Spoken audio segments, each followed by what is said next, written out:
Next on Max TV, we review Calzaghe's dominant performance over Jones. We preview Taylor Lacy, and we take a look at news and notes. Coming up on the next round. And welcome to the next round with Steve, Kim, and Doug Fisher. A full look at the week of boxing. We begin round number one from the famed Madison Square Garden in New York, where Joe Calzaghe remains perfect in a battle of light heavyweights. He dominates Roy Jones. His record now is 46-0. He wins a clear-cut 12-round decision by all three scorecards, reading 118-109. Roy Jones drops to 52-5. Doug, RJ was RJ for about 5 seconds. Yeah. And then the window closed, and then reality set in. Then you have a very, very good fighter still in the thick of his prime against one that's obviously in the twilight of his career. Yeah, you know, it was, I mean, people who thought Roy Jones Jr. had a very good shot at winning this contest or being competitive for 12 rounds were going on the assumption that he had worked out whatever psychological blocks, he'd gotten his body back into shape in the 3 years that he used to come back, where he was basically fighting once a year, but he was going 12 rounds and beginning to feel like his old self. And if you looked at his fight with Felix Trinidad from January of this year, over the second half of that fight, he was very comfortable. He was able to do whatever he wanted to do. However, he was doing it against a naturally smaller man who was inactive and simply did not have the size, the power, the speed, the quickness, the reflexes, or the ring IQ to really compete with Roy Jones Jr.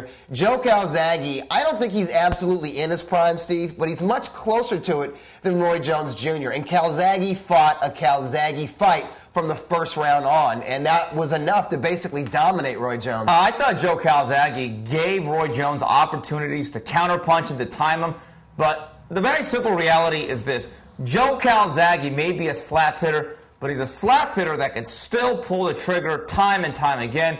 And Roy Jones, I think, to me, realizes my chin is not the best. I have to pick my spots, but I think he saw openings. He simply could not take advantage of them. I think Joe Calzaghe is one of the very best fighters of this era. However, I'm beginning to see a lot of exaggeration, hyperbole. Greatest of all-time great status. Folks, beating guys that are near 40, past their primes, and sometimes eking past them does not make an all-time great fighter. Now, you know, if you look at his longevity, his consistency, you look at his talent, his overall skill set, certainly his accomplishments in the 168-pound division, you can make an argument that he's the most accomplished super middleweight in history. Of course, this is a division that began 25 years ago, Steve.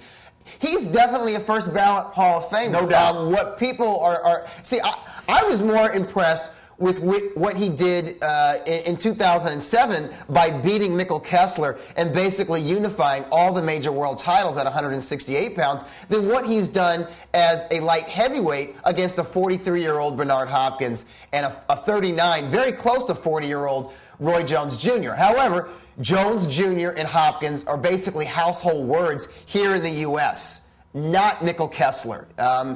Jeff Lacy was a young guy who people jumped off his bandwagon probably midway through his beatdown to Joe Calzaghe in 2006. But I think the real reason folks are really talking about him as an all-time great is that, particularly in this era, Steve, we are in love with undefeated records.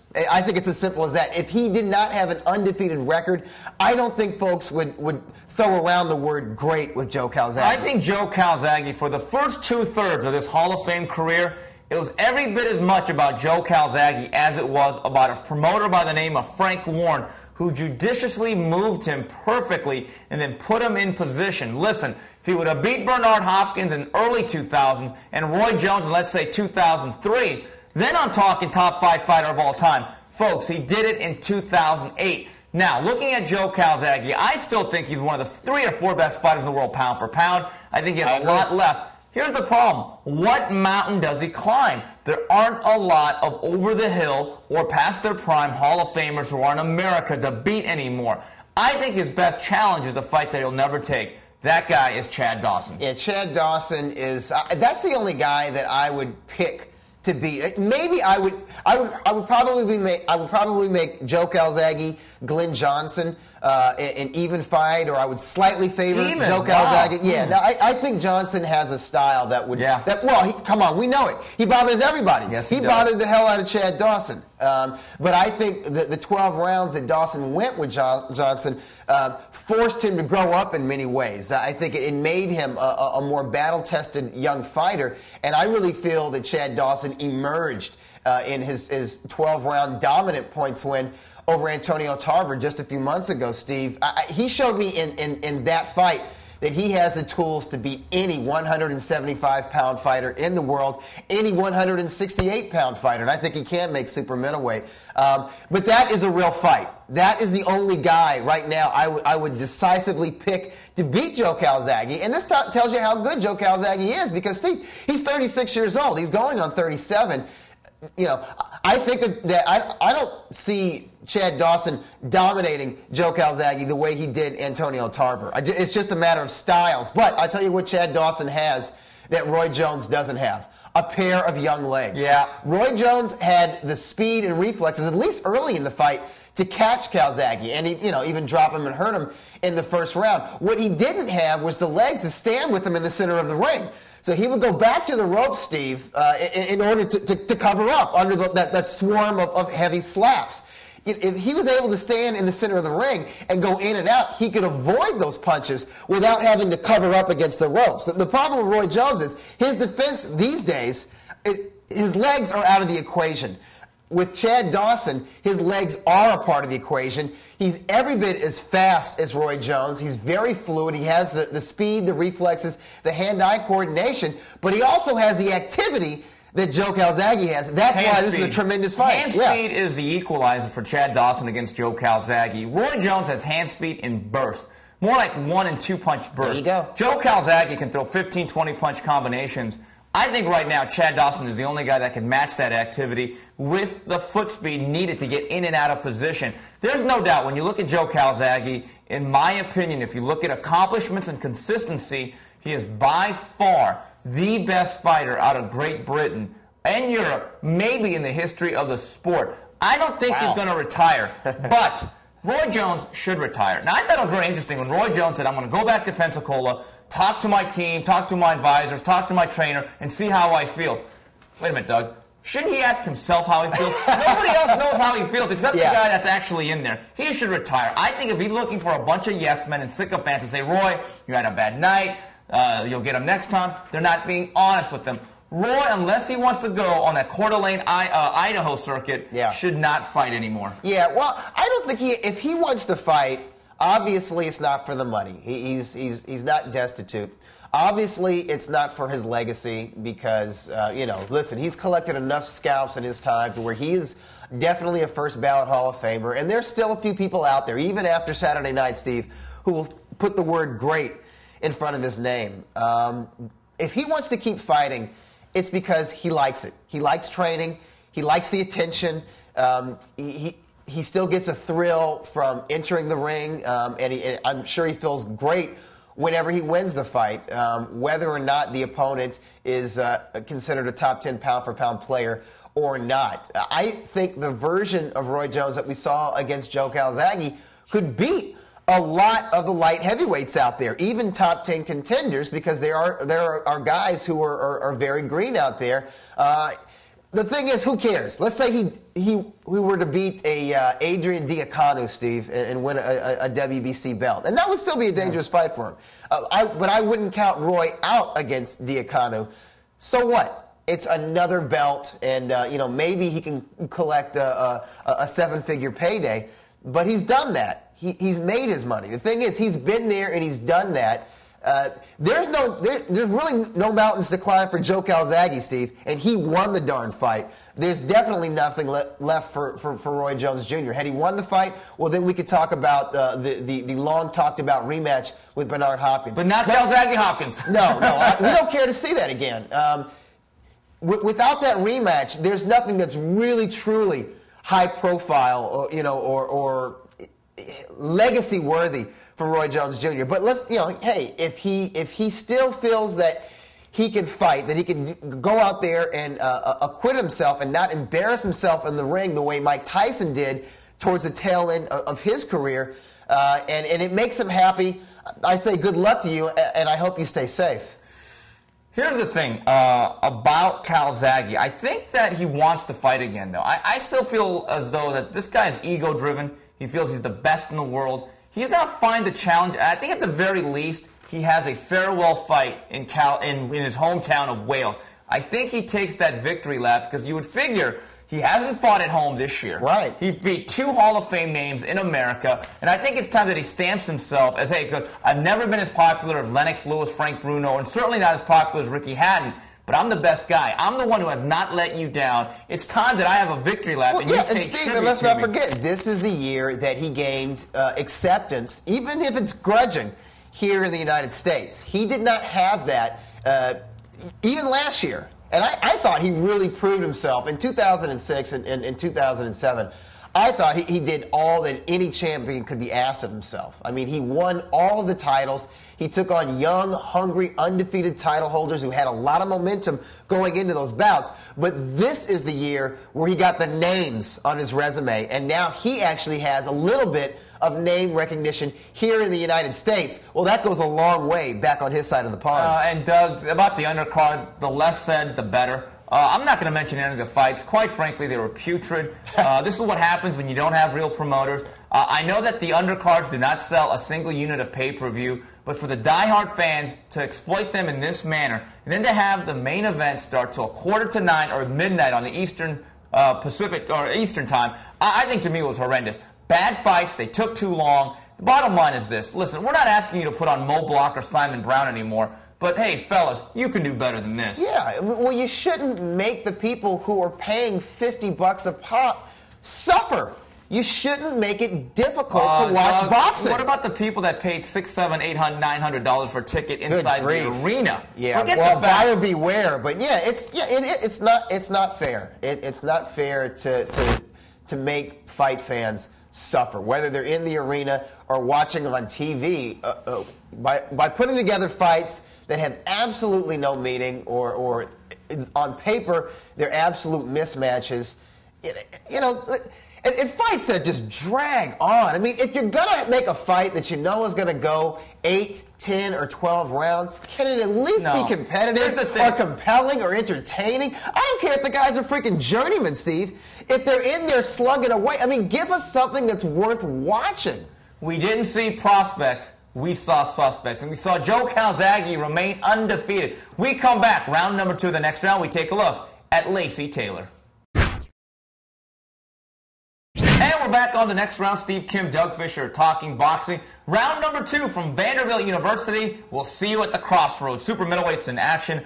Jermain, Bad Intentions, Taylor at 27-2-1 against Jeff Lacy at 24-1. Doug, this is truly a crossroads fight. I think the winner goes on, does significant things next year. They're right in the mix.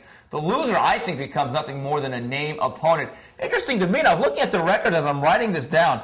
Jeff Lacy actually has less losses than Jermain Taylor. He actually has a better-looking record, and the perception is that Taylor is up here, and Lacy's a guy going down here like AIEG stock. Well, if a fighter is judged on his last fight, I think it's good reason for that.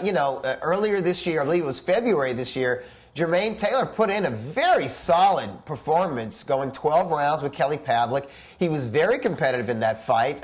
I think a lot of observers only had Pavlik winning by 1 or 2 points, Steve. Some of us even had it a draw. So in many ways, he sort of redeemed himself from being knocked out last September. And you know what? What was really important for that fight with Pavlik is that it was an entertaining fight. That, Jermain Taylor could go 12 rounds. He could be competitive. He could be compelling and not win a controversial, disputed decision. He lost a decision. And I think in many ways, his stock rose. His stock rose higher as an ex-champion than it was when he was considered the undisputed but very disputed middleweight champion of the world. Jeff Lacy, however, just a few months ago, went life and death with a journeyman. He went life and death with an opponent, Epifanio Mendoza. Am I correct? Yes. And it was a fight where a lot of observers, myself included, thought that Mendoza deserved to win it by a point. Now, it wasn't a terrible decision. It was a competitive fight.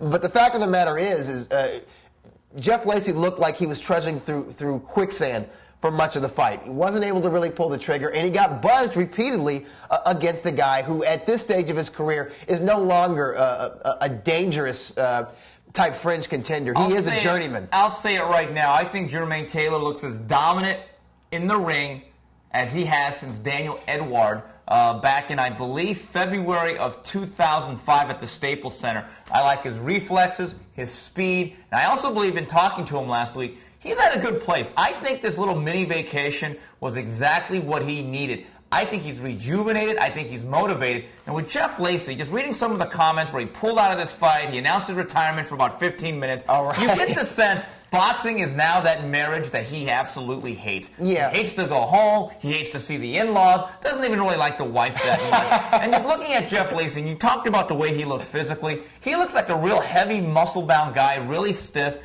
and he has absolutely no fast-twitch muscles. Jermain Taylor is a bundle of fast-twitch muscles. I like the speed and the quickness. I think Jermain Taylor wins this fight with his jab and occasional right hands. I think he might even stop him late. Yeah, if he stops him, it'll be late, because one thing Jermain Taylor isn't is a volume puncher or a pressure fighter. He's not someone who just walks guys down and forces a firefight and stays right there in the pocket and lets both hands go. He doesn't fight like that. He likes to work behind the jab. He likes to stand there and admire his work occasionally. He's got a great right hand, but he's not the kind of guy to really advance, like, you know, double and triple it and get inside and land uppercuts and hook cross his body. He's not that kind of a puncher. If he's a combination puncher, it's the old 1-2, and he does it from outside. Occasionally he'll back up. He moves side to side. So I think this fight will go some rounds. You know, in the early rounds, you know, it could be entertaining. Jeff Lacy is a former world title holder. At one time, he was thought to be the heir apparent to the super middleweight throne. He was an Olympian. He was on the same team as Jeff Lacy. The guy has a lot of pride. So, you know, he's not going to go out easily. I think if he goes out, Steve, he'll go out on his shield. And because of his power and because of his style, he is pretty much a slugger. I think this is going to be a fun fight, at least in the early going. Jeff Lacy, to me, has to land something significant within the first 3 rounds. If you look at his history, for the most part, at the world-class level, after rounds 6 and 7, he's a little bit like a drag racer. He comes out of that gate real fast, 150 miles per hour. Then all of a sudden, after that cutoff point, take away maybe the fight with Sid Vanderpool and even Ruben Williams, he hasn't really scored late knockouts against quality opposition. Yeah, and Vanderpool and Williams were not knocked off their feet. No, it's not like weren't. You know, after 5 rounds, he redoubled his efforts or put more pressure on or threw more punches and really beat him down or got him out of there, knocked him out. I mean, Ruben Williams was standing against the ropes, and Sid Vanderpool, I think his fight was stopped while he was reeling from a series of uppercuts. But he was still upright. And up to that point, even Williams was competitive with Jeff Lacy. We have to remember that guys who were considered, guys who were not considered to be, right, Omar Shika was not considered to be a top 10 contender at that time. In fact, he was considered to be shot. He had come off of 2 very grueling contests, 2 losses to Scott Pemberton. And he went 12 rounds. And for the first half of that fight, I think he may have been winning that fight, Steve. Yeah, so I'm just saying, I think one guy is still pretty much here. I think Jeff Lacy really is a guy. He has not given any indication that he really has a zeal for the sport. And against Epi Mendoza, the fight you mentioned, he looked like a guy who was just there to be there. Well, they're in collective payday, Steve. You know, you say it's like a bad marriage. Well, you know, he's staying together because of the money. Yes. I mean, and that was why he made that retirement, that brief retirement announcement. He was unhappy with the money he was told he was going to receive against Jermain Taylor. I think if Taylor looks dominant in this fight, I would not be surprised to see talks of a Calzaghe-Taylor fight. There were talks about that last year. There's the name I think perhaps Taylor has rebuilt his name enough. I think Taylor's in a situation where he doesn't have any leverage. Would he take $1.5 million to go to Cardiff, Wales to be the opponent? And actually, could Jermain Taylor, because of his athleticism and his foot speed, also his wildness, I think works in favor to make it somewhat competitive against Calzaghe? Well, he's got... Absolutely. Listen, yeah, I mean, at the end of the day, Jermain Taylor has 29, 30-year-old legs, not 39 or 43-year-old legs. Something to think about. And he also has that energy level. Well, that's it for round number 2. We come back. We wrap it up with news and notes. And we wrap things up here on the next round. We go to news and notes. And, folks, we have a new candidate for Fight of the Year. Rogers Matawa, down and out almost in the 9th round, behind on the scorecards, would score a stunning 10th round TKO over Tomas Villa. Doug, what a fight. Now, this thing was a hard-nosed battle. There was absolutely no skill, no real technical precision, just two guys throwing at each other. But there was something so primitive yet entertaining about it. And in the 9th round, you see Matawa, who I thought looked shaky the whole night, come crashing to the floor. You're thinking to yourself, okay, that seals the deal. Stop the fight. Now his corner actually says, hey, don't let this guy take too much. And they say, Rogers, you're going to get hurt. We're going to stop it. Well, I think Matawa, had a great fighting spirit. He said, you know what? If I have one last good right hand in my back pocket, I'm going to bring it out. And from the opening bell of that round, bang. One of the most stunning things I've ever seen, the turnaround in that fight. Yeah, and Tomas Villa hit the canvas once, twice, and 3 times. He was given a chance to pull this fight out, and I thought that he was definitely ahead on the scorecards going into that 10th and final round. Rogers Matawa, you got to tip your hat to him because, he's only, I think he's 30 years old. But he's an old 30. He's 45 in boxing. He's got a lot of hard fights. Yeah, a lot of distance fights, a lot of hard fights, a lot of slugfest.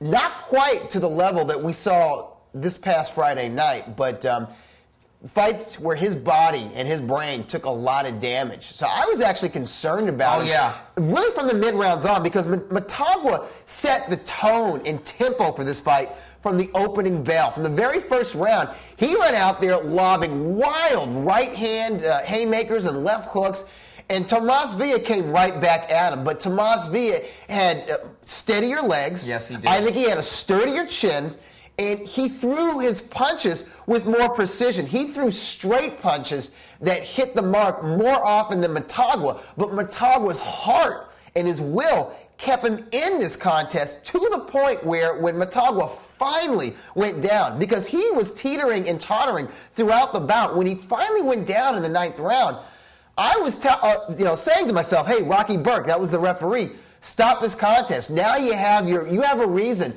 to pull the plug, and nobody can really complain about it, not even Matawa's corner. But he let him go, and I guess it was the right thing because he was resuscitated in that 1 minute in between the 9th and the 10th round.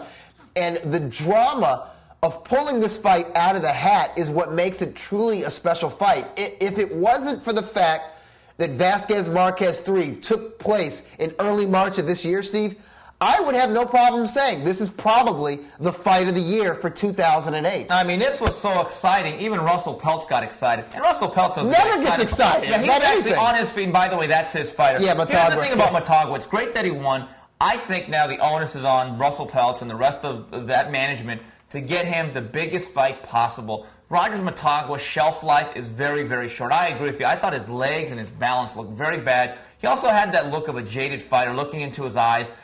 He's at the very end of his career. If you're going to continue to fight him, don't take Get him money. Go, because there are no tune-ups for Rogers Matawa. As for Tomas Villa, he has been a Telefutura staple. He's the type of guy that whatever you pay him, he's going to earn his money. He is. I have no problem with seeing Tomas Villa as soon as possible. See, I think we realize, if you're a really diehard fight fan, you watch boxing on every network it's available, whether it's ESPN or Versus or the Spanish language channels like Telefutura, TV Azteca, and Telemundo. And if you watch ESPN type programs or Telefutura, you're very familiar with both Matawa and Villa, and you know the guys give 100% every time they get into the ring. I think in the mailbag, I said that this was a six-pack fight. You just get your beer there, and you sit back and you watch it. Well, I actually did have a six-pack ready.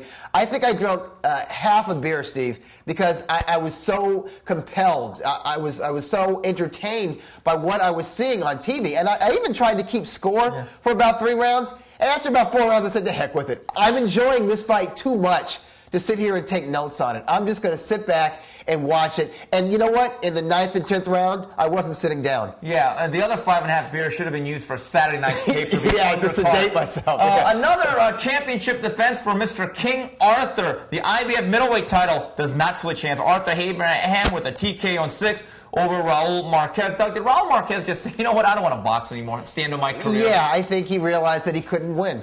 Probably after 3 or 4 rounds. He realized that this guy has a style that's very difficult, and I think he felt the punches of King Arthur whenever Abraham decided to open up. But it was a typical performance from Arthur Abraham.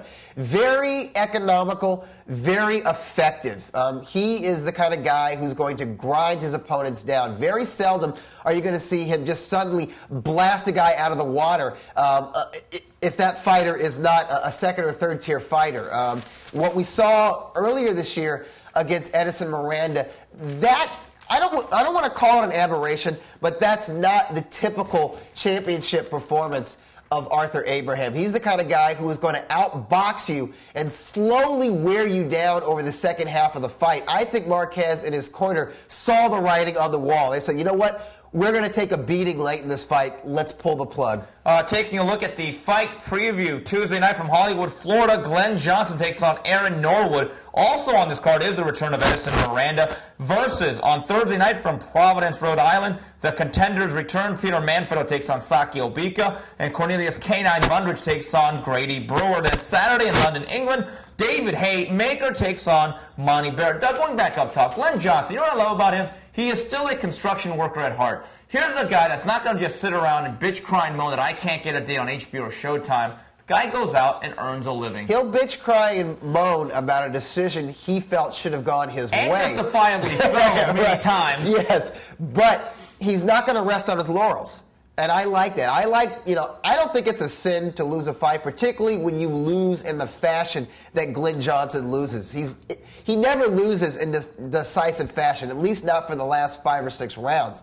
But he doesn't cry about spilt milk. He gets right back in the gym, and he gets right back in the ring with whoever's willing to step in there with him. If it's a high-level opponent, then it'll be a high-level opponent. If it's going to be a televised card, then it's a televised card. But if not, so what? His job is being a prize fighter. That's what he does. And I wish more fighters would take that kind of approach to the sport. I think he really is like the modern-day Archie Moore, a guy who was great past the age of 35, who will fight anybody at any time and took small fights in between the marquee matchups. Doug, good card here in Rhode Island. I think Saki Obika wins the fight against Manfredo, but loses the decision. Really? Yeah, I do. Wow, that is interesting. Because I think I consider Saki Obika to be a lower top 10 super middleweight contender. Certainly, he's better tested at the world-class level. And when you look at their respective performances against Joe Calzaghe, it's hard to give Peter Manfredo a shot. But it's in Rhode Island. It's in Rhode Island, yeah. And you know, Peter Manfredo, he's the draw. He's the draw. He's the hometown kid. And he does have a boxing style. If he uses a stick-and-move style, he can trouble Saki Obika. Yeah. Saki Obika will give anybody hell if you're right in front of him. If you try to walk him down, the way Joe Calzaghe did, or if you try to slug with him the way Jydon Codrington did, he's the kind of guy that can either give you fits or he can knock you out. I think Peter Manfredo has underrated ring intelligence and pretty solid technique, Steve. If this fight is competitive, I can see Peter Manfredo winning a decision. I'm going to go with Bika, though. I think the class and the athleticism is that much better than Manfredo. But I'll tell you what, it's a good fight. I like the co-feature of Grady Brewer and Canine Mundridge. And it's nice to see the Tournament of the Contenders actually putting on their own shows. I thought that was what they were supposed to do, rather than just bringing an opponent for the major tournament promoters. Of cannon fodder is what Jeff Wall has turned that into. I think Manfredo will be close enough where they're going to give it to the hometown kid. Doug, a couple of tidbits here before we wrap it up. Telefutura, unfortunately, folks, is going off the air. Their last telecast will be December 19th, and due to budget cuts and some production issues. Also, February 21st, a doubleheader on HBO is being discussed. Miguel Cotto and Kelly Pavlik in a two-site doubleheader. Doug, Telefutura going off the air, I think, is really, I don't say a death knell, but it's not good for the sport. We've already lost Wednesday night fights. Now we're losing Telefutura. Listen, it's not about the license fee, but it was about the forum and the opportunity for young fighters and other markets to get fights and develop attractions and to cultivate markets. And to lose Telefutura, which I really enjoyed, I watched it every week. I'm not saying it's the worst news for boxing, but it certainly isn't good news. No, it's bad news. It's depressing news. It's certainly bad for promoters, mid-level promoters, but also high-profile promoters as well. I mean, that was a vehicle. That was part of the yearly schedule of the major promoters like Top Rank and Golden Boy Promotions. Yeah. But it was also a place where your smaller promoters, like a Don Shargan, like a Russell Peltz, and others were able to showcase their young up-and-comers or, just showcase good competitive bouts like we saw this past Friday. I mean, it will be missed. And you know what? Occasionally, and they had a pretty decent license fee, at least by basic cable standards. But occasionally, they would come out the pocket a little more to show Fernando Vargas on the comeback trail, or to televise a world title fight like Martin Castillo when he beat Alexander Munoz for the first time. That was good television. That was not just good for the promoters and for the fighters, Steve. It was good for us fans. Yeah. And I will really miss this program. Guys like Miguel Cotto, Antonio Margarito. You can go through about 25 solid, legitimate, world-class champions. Steve Luevino was absolutely from